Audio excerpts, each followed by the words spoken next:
जय हिंद फ्रेंड्स। आज आप लोगों के लिए 25 महत्वपूर्ण साइंस के प्रश्न को लेकर के आए हैं, जिसमें 20 प्रश्न जो है आपको पूछे हुए हैं, प्रीवियस ईयर से हैं, और 5 प्रश्न हम अपने मन से सेट करके लाए हैं। बेहद महत्वपूर्ण सीरीज है। आप लोग भी 25 प्रश्नों को देखिए। खास करके आप यदि बीपीएससी का एग्जाम दे रहे हैं, बीपीएससी प्रधान शिक्षक का एग्जाम दे रहे हैं, या एसएससी का एग्जाम दे रहे हैं, बीएसएससी का एग्जाम दे रहे हैं, या डीएलएड एंट्रांस का एग्जाम दे रहे हैं, तो सबके लिए काफी महत्वपूर्ण होने वाला है। महत्वपूर्ण इसलिए होने वाला है कि चूंकि जो प्रश्न है उसके साथ साथ आपको एक्सप्लेनेशन भी मिलेगा। ध्यान से देखिए और आप लोग कमेंट जरूर कीजिएगा कि 25 प्रश्न में आपका कितना सही हुआ। हम आपके कमेंट का जो है इंतजार करेंगे। आप कमेंट कीजिएगा और अधिक से अधिक दोस्तों के साथ शेयर जरूर किया कीजिए। चलिए शुरुआत करते हैं पहले प्रश्न से। आपका पहला प्रश्न क्या कहता है, जरा ध्यान दीजिएगा। पहला प्रश्न जो है हमारा, पहला प्रश्न कह रहा है, देखिए पहला प्रश्न कह रहा है कि वायुमंडल का CO2 किस प्रक्रिया द्वारा पत्ती को प्रवेश करती है।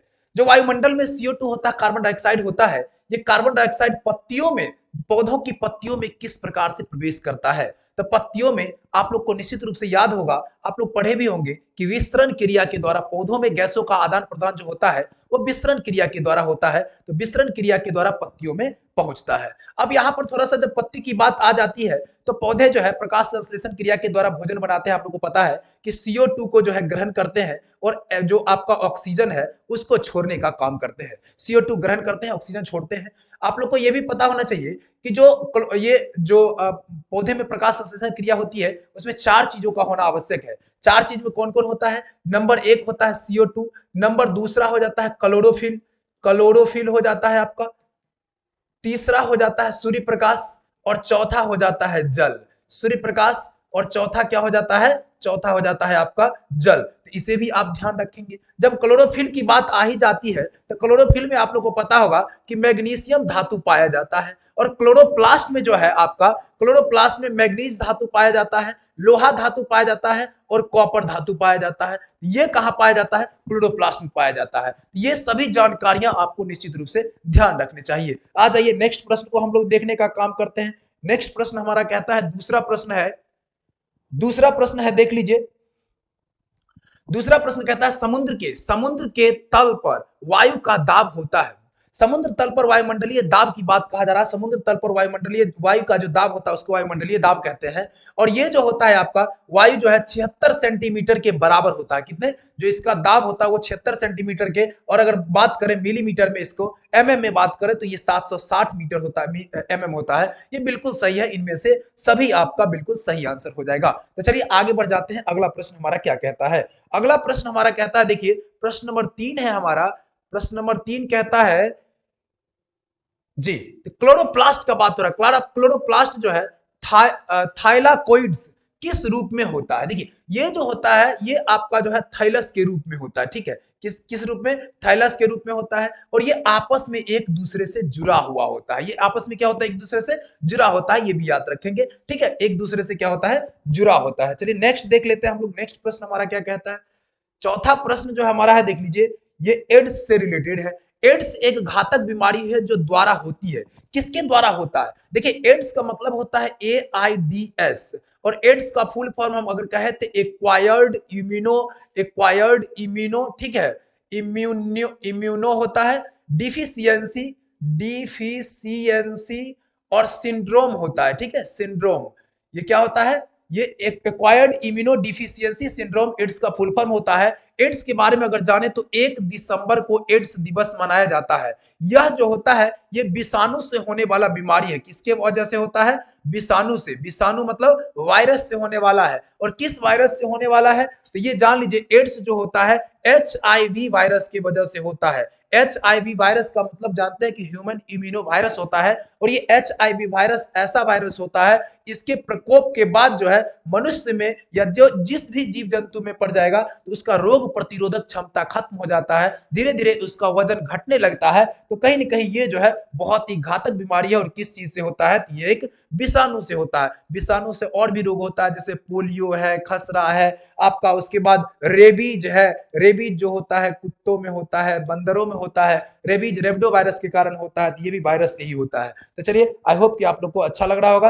अच्छा लग रहा होगा तो निश्चित रूप से आप लोग लाइक कर दीजिए फटाफट, और अपने दोस्तों के साथ शेयर जरूर कर दीजिएगा। आ जाइए त्रिज्या वाले, देखिए त्रिज्या वाले यानी आर त्रिज्या वाले, त्रिज्या नहीं आर त्रिज्या वाले वृत्तीय पथ पर गति करने वाले कण का विस्थापन अर्धवृत्त की दूरी तय करने के पश्चात क्या होगा। समझिए बहुत ही मजेदार प्रश्न है। प्रश्न ये कहता है कि जो कोई वृत्ताकार पथ है इस तरह का, ठीक है, कोई वृत्ताकार पथ है और इसकी जो त्रिज्या है, जो रेडियस दिया हुआ है वो आर त्रिज्या हुआ है, ठीक है, आर त्रिज्या है। अब इसको जब कोई कण इसके अर्धवृत्त यानी आधा दूरी तय करना, इसको देखिए आधा दूरी तय करेगा। अब आधा दूरी तय करने का क्या तात्पर्य हो गया, जरा ध्यान दीजिएगा आप लोग भी। आधा दूरी तय करने का मतलब हुआ कि वो इधर से आएगा और ऐसे यहां तक पहुंच जाएगा। मान लीजिए कि पूरा इस तरह से वृत्त है, ठीक है, आधा दूरी तय करना है। जब आधा दूरी तय करेगा तो विस्थापन कहता है इसका क्या होगा।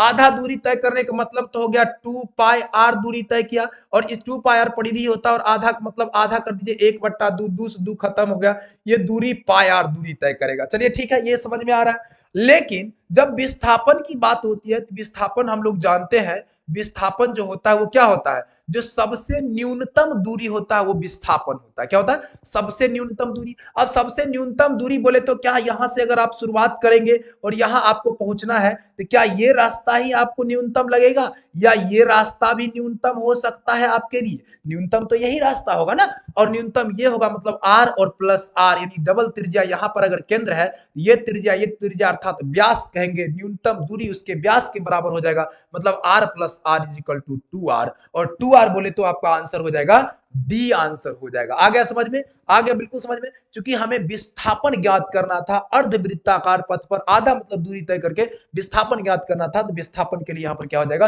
2r हो जाएगा। फटाक से लाइक कर दीजिए एकदम से। देखिए नेक्स्ट प्रश्न आपका क्या कहता है। आप लोग यदि चाहते हैं डीएलएड एंट्रेंस की कक्षा करें, देखिए आप लोग यदि चाहते हैं डीएलएड एंट्रेंस की कक्षा करें तो डीएलएड एंट्रेंस की कक्षा आपको एकदम अभी दिया जा रहा है। आप लोग चाहते हैं बीपीएससी प्रधान शिक्षक की कक्षा करें तो इस नंबर पर आप लोग व्हाट्सएप करके जानकारी ले लीजिए। यहां पर आपको क्लास जो है, क्लास के बारे में पूरी तरीके से जानकारी दी जा रही है।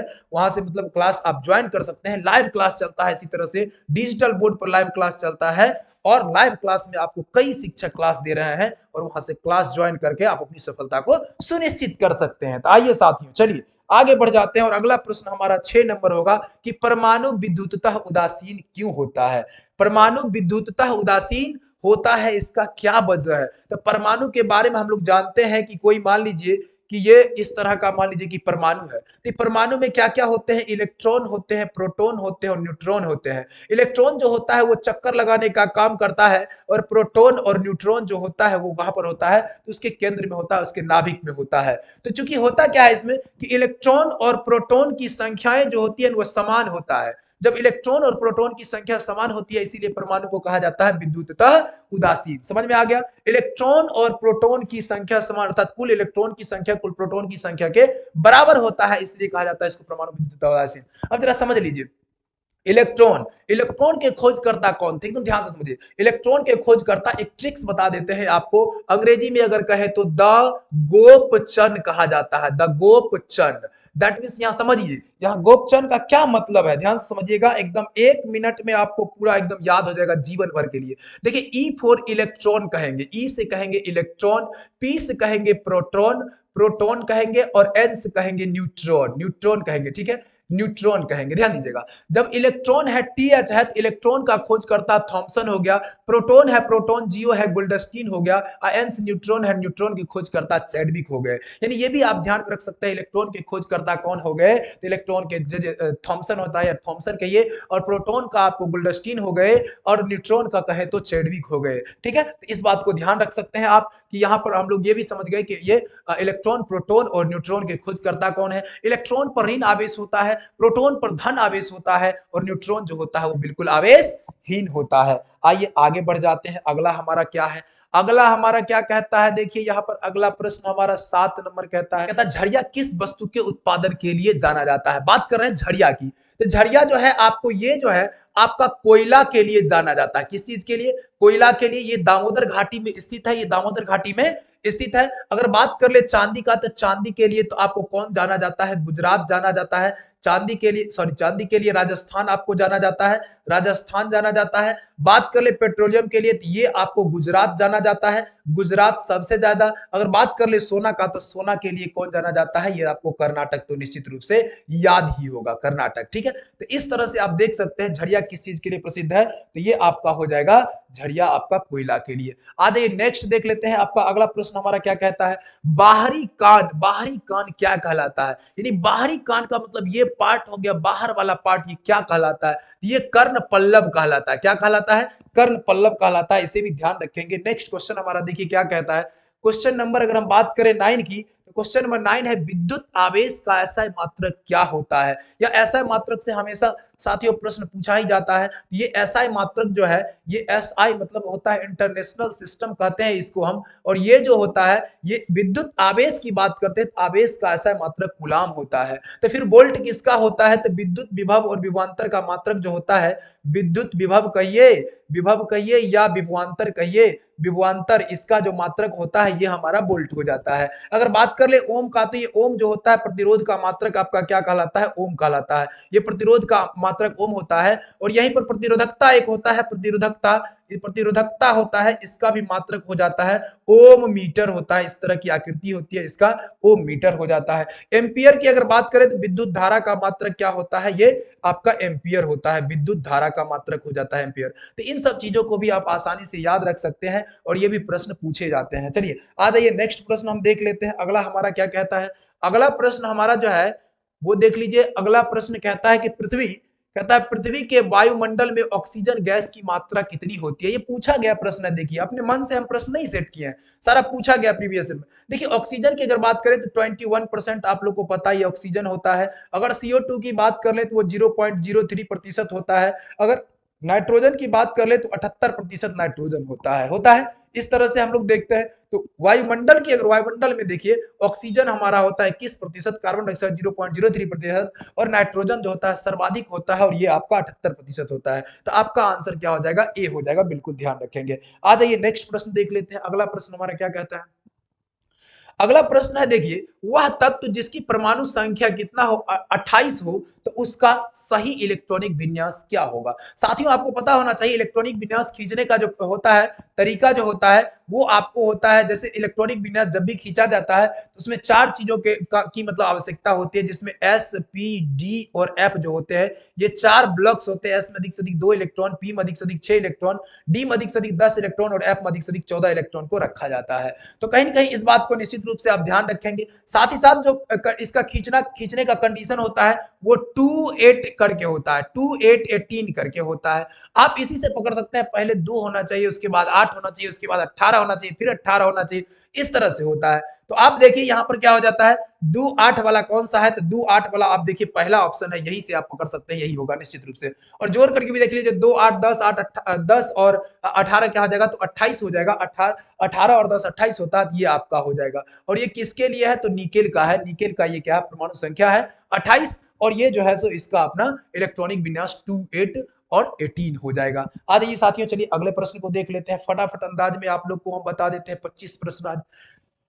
वीडियो अच्छा लगेगा तो अधिक से अधिक शेयर कीजिएगा, और शेयर कीजिएगा तब हमारा मनोबल बढ़ेगा। जितने अधिक से अधिक लोग देखेंगे तब हम आगे लगातार आपको प्रत्येक दिन आपको डीएलएड एंट्रेंस को लेकर के आपको सबसे पहले आपको अभी वीडियो हम उपलब्ध करा रहे हैं। उसके बाद धीरे धीरे फिर सीटेट वगैरह का भी कक्षा यहाँ पर संचालित होगा। देखिए किसी वस्तु की गति के कारण उसमें पाया जाता है। देखिए गति के कारण हमेशा गतिज ऊर्जा ही पाया जाएगा। गति के कारण स्थितिज ऊर्जा होगा, नहीं होगा, नहीं होगा। स्थितिज ऊर्जा का मतलब स्थिति के कारण। अब गतिज ऊर्जा जब आ ही गया है तो गतिज ऊर्जा को हम लोग सूचित करते हैं ई के से। ई के मतलब, ई के बोले तो क्या, इसको बोलते हैं काइनेटिक एनर्जी, या कहीं कहीं पर आपको के ई भी देखने को मिलेगा। के ई ऐसे भी लिखा रहता, सीधे काइनेटिक एनर्जी के रूप में इसको देखते हैं। इसके लिए हाफ एम और वी स्क्वायर फॉर्मूला होता है। ये पूरी तरीके से अगर देखें तो द्रव्यमान और वेग पर क्या करता है, मतलब निर्भर करता है, द्रव्यमान और वेग पर। यहीं पर स्थितिज ऊर्जा की अगर बात कर ले तो इसको ईपी से सूचित किया जाता है, और इसके लिए mgh फॉर्मूला होता है। जब आप सीढ़ी पर चढ़ रहे होते हैं या जब कभी किसी ऊंचाई पर चढ़ रहे होते हैं तब जो ऊर्जा का खपत होता है, तब जो ऊर्जा मतलब उसमें उपयोग में लाया जाता है, तो किस ऊर्जा का जो मात्रा होता है उसको ज्ञात करने के लिए आप यहाँ पर mgh का फॉर्मूला यूज करते हैं। और यहाँ पर गति के कारण जो होता है उसके लिए आप mv² का प्रयोग करते हैं। ठीक है, प्रकाश ऊर्जा तो जानते ही हैं, ध्वनि ऊर्जा, प्रकाश ऊर्जा आपको जो सूर्य से हुआ या किसी प्रकाश के कारण जो ऊर्जा होता है, प्रकाश ऊर्जा उसमें होता है। ध्वनि ऊर्जा जो अभी बातचीत हम लोग कर रहे हैं इससे रिलेटेड हो गया ये आपका ध्वनि ऊर्जा। तो ये मूल रूप से इसमें फॉर्मूला होता है दो, इसलिए इसको जानना जरूरी होता है। ऊर्जा जो भी होता है आपको पता होना चाहिए, ऊर्जा का मात्रक क्या होता है, जूल होता है। लेकिन ऊर्जा का जो व्यावसायिक मात्रक होता है वो किलोवाट घंटा होता है, किलोवाट घंटा होता है। किलोवाट घंटा का मतलब भी हो जाता है 3.6 इंटू 10⁻6 जूल के बराबर हो जाता है 1 किलोवाट घंटा बराबर। 1 किलोवाट घंटा, इसको भी ध्यान रखेंगे। ये क्या होता है, 1 किलोवाट घंटा होता है, ऊर्जा का व्यावसायिक मात्रक होता है, और ये 3.6 इंटू 10⁻6 जूल के बराबर होता है। आ जाइए साथियों, चलिए आगे बढ़ जाते हैं। नेक्स्ट प्रश्न हमारा क्या कहता है, देखिए हमारा नेक्स्ट प्रश्न है कि प्रकाश के परावर्तन के कितने नियम है। प्रकाश के परावर्तन के कितने नियम है। साथियों आप पढ़े होंगे, निश्चित रूप से आप 10th की कक्षा में पढ़े होंगे कि प्रकाश के परावर्तन के नियम।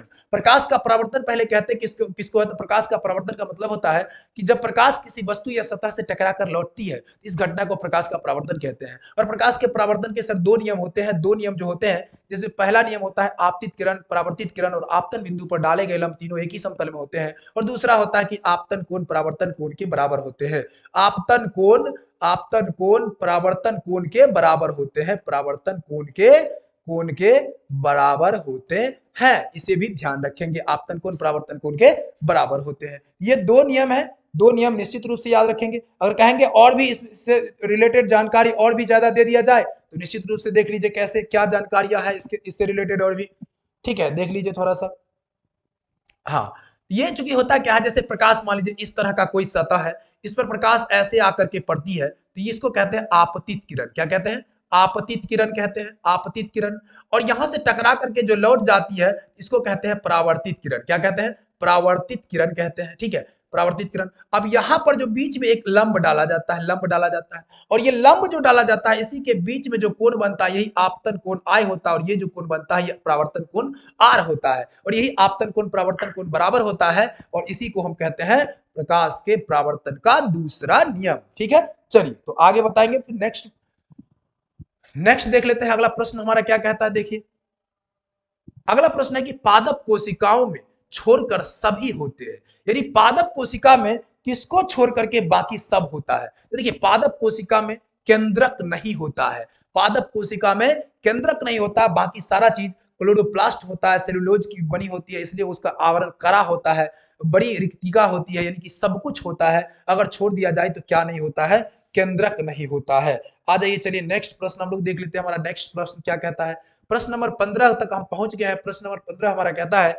कि अधिकांश कवकों की कोशिका भित्ति किसकी बनी होती है। तो अधिकांश जो कवक होते हैं इसकी कोशिका भित्ति काइटिन की बनी होती है। किसकी बनी होती है, अधिकांश कवकों की कोशिका भित्ति काइटिन की बनी होती है। इसे निश्चित रूप से आप लोग ध्यान में रखेंगे। आ जाइए अगला प्रश्न हमारा, देखिए क्या कहता है। अगला प्रश्न है कि निम्नलिखित में से कौन सा बुझा हुआ चूना है।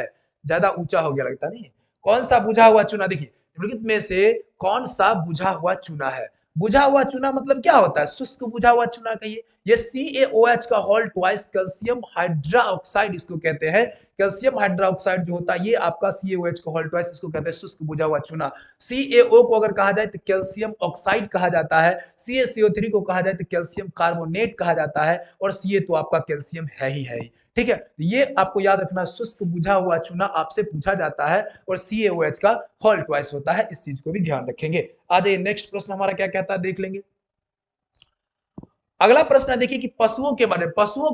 पशुओं को कहता है निम्न में से कौन सी प्रजाति नस्ल दीर्घ काल तक दूध प्राप्ति हेतु उपयोग की जाती है। देखिए आपको पता होगा कि अभी से अगर आप पीछे चले जाइए 15 से 20 वर्ष, 10 वर्ष, कम से कम 15 से 20 वर्ष आप पीछे चले जाइए, तो आपको याद होगा कि पहले जो गाय हुआ करती थी या भैंसे हुआ करता था वो देसी शुद्ध रूप से हुआ करता था नहीं, और देसी जो होता था वो थोड़ा सा छोटा छोटा होता था, उसकी मतलब जो अगर कहे वजन, उसका शरीर का आकार कहे तो वो थोड़ा छोटा होता था, वो कम दूध दिया करता था, नहीं कम दूध देती थी। अभी वर्तमान समय में अगर देखा जाए तो विदेशी नस्ल का जो है, विदेशज या विदेशी नस्ल की जर्सी, ब्राउन स्विस, ये सब जो भैंस में देखेंगे, मुर्राह, ये सब प्रजाति जो है, साहिवाल, ठीक है, ये सब आपका जो है सबसे ज्यादा उपयोग में आता है। लेकिन सबसे अगर दूध की बात करेंगे तो विदेशी नस्ल जैसे जर्सी है, ब्राउन स्विस, ये सब ही देती है। दूध की बात करेंगे तो ये आपको सबसे ज्यादा दूध देती है, विदेशी नस्लें। ठीक है, आ जाइए नेक्स्ट प्रश्न हमारा क्या कहता है। अगला प्रश्न हमारा है, देख लीजिए, कहता है कि प्रत्यावर्ती धारा से संबंधित है। प्रत्यावर्ती धारा जो है, प्रत्यावर्ती धारा, प्रत्यावर्ती धारा प्राप्त करने के लिए प्रयुक्त उपकरण कौन सा है? देखिए, प्रत्यावर्ती धारा का मतलब क्या होता है? अल्टरनेटिंग करंट, जिसको हम एसी कहते हैं, ठीक है। एक होता है डीसी डायरेक्ट करंट, एक होता है प्रत्यावर्ती धारा और एक होता है दिष्ट धारा।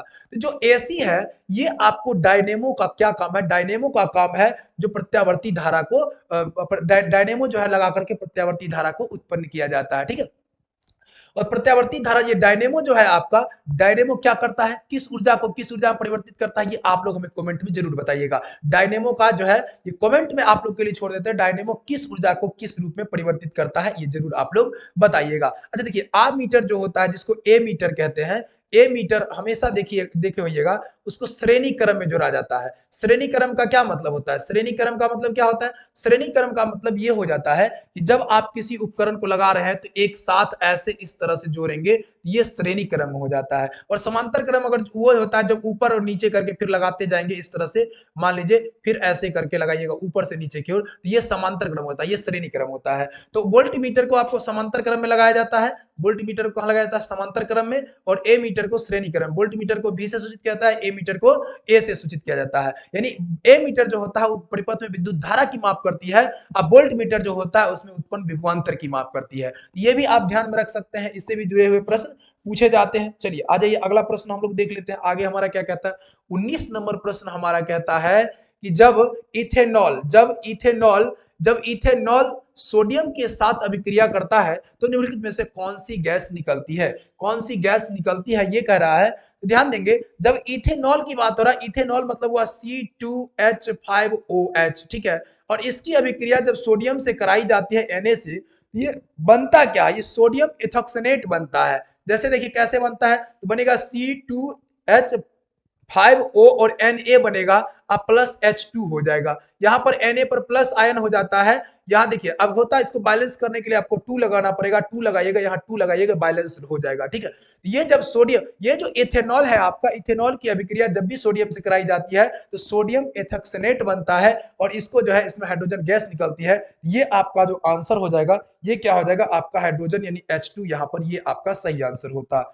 अब यहाँ पर देख लीजिए, ये जो है क्रेब्स चक्र का एक महत्वपूर्ण उत्पाद है। ये देखिए शायद मिसिंग से उधर से इधर हो गया है, इसको हम लोग ठीक करने का काम करते हैं। आगे देख लीजिए अगले प्रश्न में, अच्छा वो गायब हो गया शायद क्वेश्चन ही। आ जाइए देख लेते हैं इसी प्रश्न को, देख लीजिए। यदि आप लोग पीडीएफ प्राप्त करना चाहते हैं तो टेलीग्राम ज्वाइन कर लीजिए, टेलीग्राम ज्वाइन कर लीजिए। टेलीग्राम यही सक्सेस की 92 आप लिखिएगा, इस तरह देख रहे हैं सक्सेस की 92 का यहाँ पर लोगो है, ये सक्सेस की 92 लिखिएगा, SUCCESS सक्सेस KEY की 92 लिखेंगे और वहां टेलीग्राम ज्वाइन कर लीजिए, वहां पर पीडीएफ आपको अपलोड कर दिया जाएगा, पीडीएफ वहां से मिल जाएगा, ठीक है। आ जाइए, चलिए प्रश्न हमारा है एटीपी की। एटीपी जो होता है इसको अंग्रेजी में अगर फुल फॉर्म अगर कहा जाए तो एटनोसिन ट्राइफॉस्फेट होता है। एटीपी संश्लेषण करना है, एटीपी संश्लेषण करना क्या है, ये NADH जो लिखा हुआ है आपका, NADH का मतलब होता है निकोटिनामाइड होता है, एडेनिन और डाइन्यूक्लियोटाइड होता है, ठीक है। ये NADH जो है इसका संश्लेषण करता है एटीपी, जिसको हम एटनोसिन ट्राइफॉस्फेट के नाम से जानते हैं। चलिए आगे बढ़ जाते हैं, अगले प्रश्न को देखेंगे। अगला प्रश्न हमारा क्या कहता है, 21 नंबर। देखिए दाढ़ी बनाने के लिए, प्रश्न बहुत ही मजेदार है। देखिए प्रश्न ये कह रहा है कि दाढ़ी बनाने के लिए कौन सा दर्पण उपयुक्त होता है? दाढ़ी बनाने के लिए कौन सा दर्पण हमारा उपयुक्त होता है, ये प्रश्न कह रहा है। देखिए कौन सा, आपको पता होगा दाढ़ी बनाने की जब बात आती है, ध्यान देंगे, दाढ़ी बनाने की जब बात आ जाती है, ठीक है, तो दाढ़ी बनाने के लिए कौन सा दर्पण का उपयोग किया जाता है? याद रखेंगे कि जो अवतल दर्पण आपका होता है, अवतल दर्पण तो होगा, तो अवतल दर्पण का उपयोग दाढ़ी बनाने में किया जाता है। देखिए अवतल दर्पण जो होता है ना, अवतल दर्पण, इसके 4 उपयोग है मूलतः अगर देखा जाए तो, ठीक है। उपयोग तो बहुत सारे हैं लेकिन मूल रूप से 4 आपको देखे जाते हैं दाढ़ी बनाने में। पहला एक होता है दाढ़ी बनाने में, दूसरा जो होता है वो रोगियों के नाक कान और गला देखने में होता है, रोगियों के नाक कान और गला देखने में होता है, नाक कान गला देखने में होता है। उसके बाद देखिए अवतल दर्पण का उपयोग आपको हेडलाइट में भी किया जाता है, हेडलाइट, सर्च लाइट, इन सब में भी किया जाता है। और उसके बाद जो होता है, इसके बाद सोलर प्लेट में आपका प्रयोग किया जाता है, इसको सोलर प्लेट में, ठीक है, सोलर प्लेट में उपयोग में लाया जाता है। ये सारे इसके उपयोग है। चलिए आगे बढ़ जाते हैं, अगला प्रश्न हमारा क्या कहता है देख लीजिए। अगला प्रश्न नंबर हमारा जो है अगला देखिए 22 कहता है परावर्तन कोण होता है। तो परावर्तन कोण के बारे में आपको चित्र के माध्यम से हम पीछे भी बता दिए हैं कि इस तरह का जो आपतित किरणें होती है, ये परावर्तित किरणें होती है, इसमें बीच में जो लंब डाला जाता है, तो इन दोनों के ये जो आई कोण होते हैं, ये आर कोण होते हैं, ये आपतन कोण और परावर्तन कोण जो होते हैं आपस में बराबर होते हैं। लेकिन ये बनता कैसे है? ये आपतित किरण है, ये आपतित किरण है, ये आपतित किरण और अभिलंब के बीच बनता है। कहां बनता है? अभिलंब के बीच। तो देखिए आपतित किरण और अभिलंब के बीच, जो आपतित किरण और दर्पण की सतह पर खींचे गए अभिलंब के बीच के कोण को हम क्या कहते हैं? आपतन कोण कहते हैं। इसे भी ध्यान रखेंगे। आ जाइए नेक्स्ट जो हमारा कहता है, नेक्स्ट हमारा क्या कह रहा है? नेक्स्ट हमारा कह रहा है कि निम्नलिखित में से किस दर्पण द्वारा किसी वस्तु का वास्तविक प्रतिबिंब बनता है? तो वास्तविक प्रतिबिंब का मतलब होता है जब वास्तविक बनेगा तो उल्टा भी बनेगा, और वास्तविक उल्टा जो होता है वो अवतल दर्पण में ही बनता है। इस तरह का दर्पण आपका अवतल होता है और इसमें ही वास्तविक और उल्टा बनता है। कब? ये आपका ध्रुव हो जाता है, ये आपका क्या होता है? फोकस हो जाता है, ये वक्रता केंद्र हो जाता है। जब वस्तु को ध्रुव और फोकस के बीच रखते हैं तब इसका जो प्रतिबिंब बनता है वो कहाँ बनता है? वो इधर आकर के बनता है, इधर बनता है, इस तरफ से। तो ये आपका स्थिति जो होता है ये काल्पनिक और सीधा का होता है। इसको छोड़ दिया जाए तो अवतल दर्पण में जितने प्रतिबिंब बनते हैं, इसको छोड़ करके वो सारे के सारे बनते हैं वास्तविक और उल्टा ही बनता है। एक ही स्थिति है जिसमें ध्रुव और फोकस के बीच अवतल दर्पण में वस्तु को रखा जाता है तो वो काल्पनिक और सीधा बनता है, बाकी हर एक स्थिति में उल्टा ही बनता है। तो याद रखेंगे कि अवतल दर्पण में, अगर बात करें समतल दर्पण में, बात करें उत्तल दर्पण में, तो उत्तल दर्पण में हमेशा छोटा प्रतिबिंब बनता है, हमेशा सीधा प्रतिबिंब बनता है और वो काल्पनिक ही बनता है। आ जाइए नेक्स्ट देख लेते हैं, क्योंकि आगे क्लास है इसलिए जल्दी जल्दी इसको कंप्लीट भी करना है जी। देखिए नेक्स्ट है कि अवतल दर्पण की फोकस दूरी, उसकी वक्रता त्रिज्या की क्या होती है? तो देखिए अवतल दर्पण में जो फोकस दूरी होती है F बराबर R/2 कहा जाता है, तो वक्रता त्रिज्या की आधी हो जाती है। अगर आपको वक्रता त्रिज्या पूछता तो 2F होता, फोकस दूरी की दुगुनी हो जाती है। तो यहाँ पर क्या हो जाएगा? अवतल दर्पण फोकस दूरी वक्रता त्रिज्या की आधी होती है। आपका सही आंसर हो जाएगा बी। आ जाइए नेक्स्ट क्वेश्चन देख लेते हैं। अगला क्वेश्चन हमारा क्या कहता है? अगला क्वेश्चन लास्ट क्वेश्चन आज का होगा, 25 नंबर का क्वेश्चन मेरा है आज का। उत्तल दर्पण द्वारा बना प्रतिबिंब होता है। साथियों उत्तल दर्पण द्वारा जितना भी प्रतिबिंब बनता है वो सारे के सारे क्या होते हैं? सारे के सारे जो होते हैं वो छोटे ही होते हैं, ठीक है। यानी कि क्या होता है?